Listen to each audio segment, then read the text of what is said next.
out of his way to sin deliberately. Newton's behavior caused him serious trouble. At one point, he was forced into the Royal Navy, but he attempted to escape. He was caught, publicly punished, and reduced to a lower rank. This humiliation hardened his heart the more.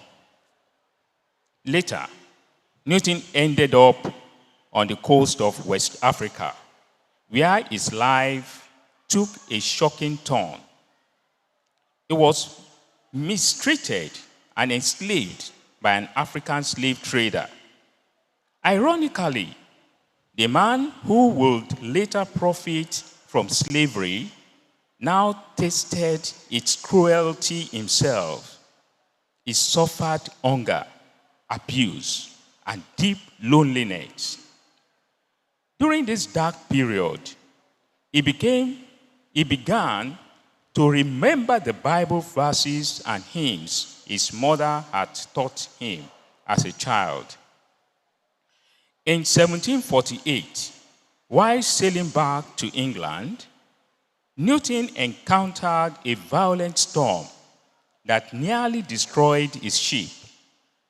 Waves battered the vessel, and death seemed certain. In this desperation, Newton cried out to God, saying, "Lord, have mercy upon us." The ship survived the storm, and Newton believed this was God's intervention, although it did not change instantly. This moment marked the beginning of his repentance. He started reading the Bible seriously and praying regularly. He later described this moment as a time when God's grace first began to work in his life. After the storm, Newton left his most reckless habits but continued working at sea for several years. During this time, his faith grew stronger. Eventually, due to ill health, he stopped sailing and began studying theology. In 1764, John Newton was ordained as a minister in the Church of England.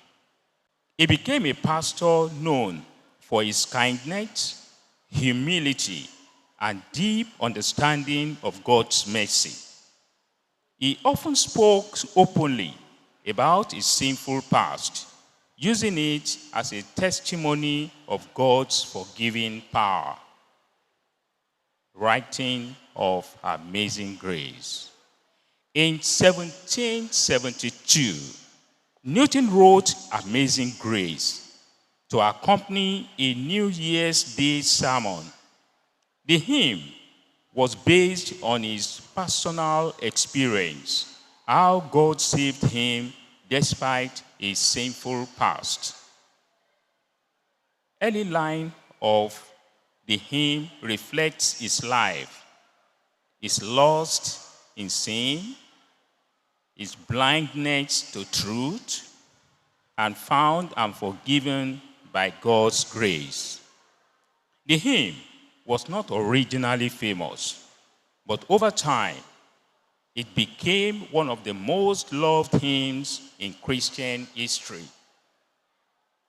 In his later years, Newton deeply regretted his involvement in the slave trade.